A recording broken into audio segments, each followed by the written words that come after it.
Hello दोस्तों, कैसे हैं आप सभी लोग। दोस्तों मैं एक बार फिर से हाजिर हूँ आप सबके सामने एक और इंटरेस्टिंग सा टॉपिक लेके।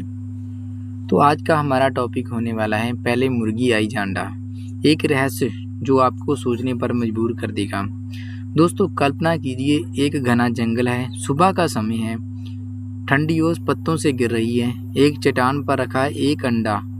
कोई व्यक्ति उसे घूर रहा है, पर सवाल सिर्फ एक, ये अंडा किसका है। और फिर दिमाग में आता है, क्या पहले अंडा आया या मुर्गी।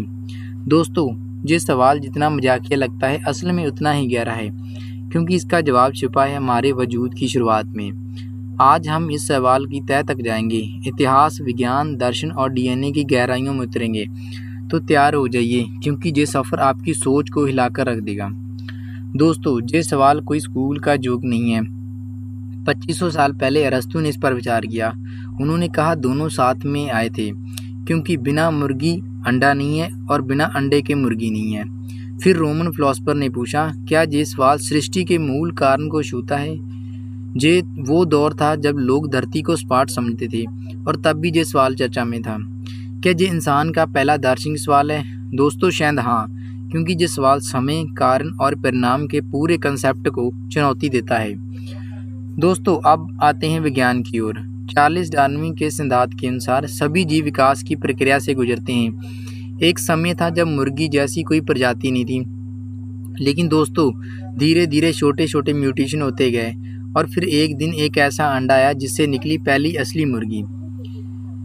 दोस्तों अंडा पहले आया क्यों। क्योंकि अंडा ही वो बायोलॉजिकल कैप्सूल है जहाँ बदलाव यानी म्यूटेशन होता है। दोस्तों अब सवाल उठता है, वो अंडा आया कैसे।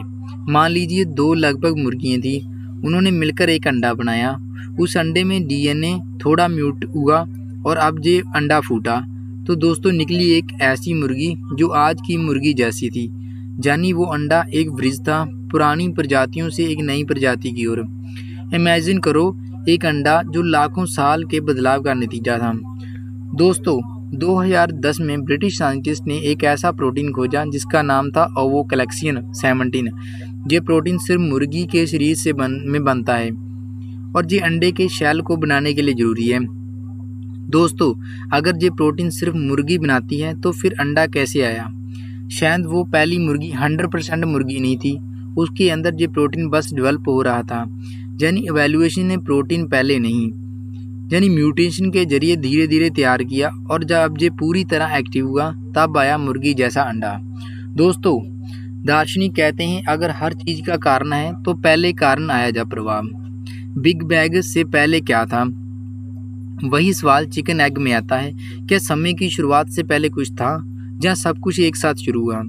दोस्तों क्या हम किसी पहले की कल्पना भी कर सकते हैं। शायद नहीं, क्योंकि पहले का मतलब ही है समय, और अगर समय की शुरुआत ही नहीं थी तो पहले क्या आया। सवाल ही बेईमानी हो जाता है। दोस्तों असली जवाब शायद सवाल ही गलत है, क्योंकि वैज्ञानिक और दार्शनिक अब मानते हैं कि ये सवाल ही गलत है, क्योंकि मुर्गी और अंडा दोनों एक निरंतर चक्र के हिस्से हैं। ना कोई एब्सोल्यूट मुर्गी होती है दोस्तों, और ना ही कोई एब्सोल्यूट अंडा। सब कुछ एवोल्यूशन के कंटिन्यूम में है। दोस्तों इसीलिए असली सवाल ये नहीं कि पहले क्या आया, बल्कि ये है कि हमारे सोचने का तरीका अभी तक कितना सीमित है। तो दोस्तों अब जब आपसे कोई पूछे पहले मुर्गी आई या अंडा, तो आप सिर्फ हंसिए मत ही। अब आपके पास है विज्ञान, दर्शन, डीएनए और विचारों की पूरी कहानी। लेकिन फिर भी ये सवाल एक रहस्य रहेगा, क्योंकि दोस्तों इसका असली जवाब हम सबकी सोच के आगे है। तो बताइए आपकी राय में पहले क्या आया, मुर्गी या अंडा। कमेंट करें, और अगर वीडियो पसंद आए तो लाइक ज़रूर करें, और ऐसे दिमाग हिला देने वाले सवालों के लिए सब्सक्राइब करना मत भूलिए। थैंक यू दोस्तों।